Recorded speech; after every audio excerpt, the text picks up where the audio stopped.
Step one, you got to have a good site, which means you need well-drained soil with a low pH below 7. In Virginia, almost all the soils are low pH. The drainage is critical, preferably a sandy loam and preferably on a mountainside. A lot of the Piedmont areas, the soil's too heavy for chestnuts. Step two, once you have a good site, then you want to make sure you plant the right material. And I wish we knew what the right material was, but certainly some is better than others.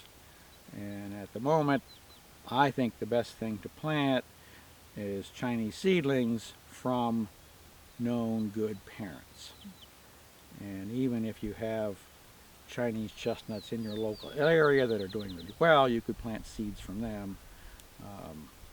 Or I have sorted through thousands of them and picked out a dozen or so that I think are the best.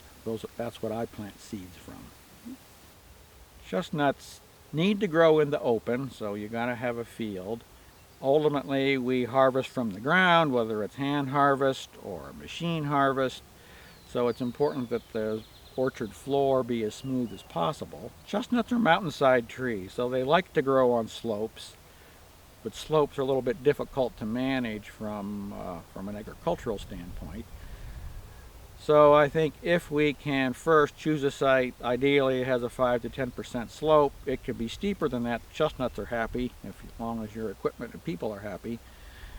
And I think one, if it's been an agricultural field or it has been pastured, it's a really good idea to go in and subsoil or deep plow that site first, get it loosened up again. Having a really well-drained site with lots of air penetrating deep into the soil is really important for chestnuts. So when we reestablished our new orchard, we first bulldozed out an old orchard, came in with a 36-inch deep ripper and ripped that both ways as much as we could, then disked that and then leveled it off with a box blade, got it as smooth as we can. That's the ideal. I usually consider a tree established when it's 3 years old, and so that 3-year survival rate should be 80 or 90%, but with grafted trees it's going to be 30 to 70%, and it's that replacement cost for the grafted trees which starts to wear you down. I've got an area where I have been establishing a grafted orchard, and I've been replacing trees and taking extra care of those. Meanwhile, the seedlings are paying the bills with very little care. This tree illustrates the problem we have with grafted trees. This was planted 2 years ago, and this part here is a Qing graft which grew for 1 year, then it died. What we have growing here is a sucker from the rootstock, so this is actually now a seedling tree, and the graft of Qing is now gone. This kind of thing happens too often, and this is one of the reasons that we haven't had success with grafted trees like we would expect. Seedling trees are going to cost in the range of say $4 to $8 per tree, depending how big they are. The grafted tree is going to be in the $25 to $35 range. So it seems like the seedling trees are quite a bit cheaper. In the end, all the other expenses you've put in and that difference in the price of the tree doesn't really matter. That's a matter of a couple pounds of chestnuts. So really the cost of the tree disappears in the overall economic picture. It's important to plant the right tree, but don't worry about what it costs. And if you're planting seedling trees, that means not every tree is going to perform the same.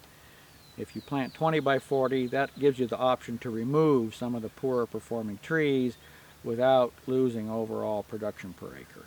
So that, I would say, if you knew how each tree was going to do, 40 by 40 would work. But the fact that we're planting seedlings, and that gives us an option to remove some trees. And I found even though the spacing may end up not so uniform, chestnut trees will grow and fill whatever available light space there is. So even a non-uniform spacing will still work.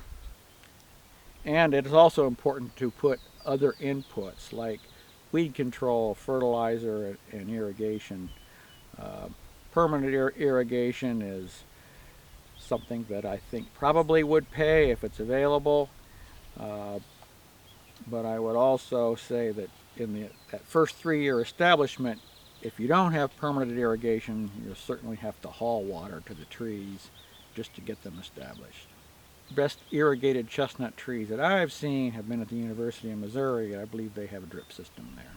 And you need something that doesn't interfere with mowing, or because you need to have the orchard floor perfectly clean, and I think a micro sprinkler system is probably the best way to go.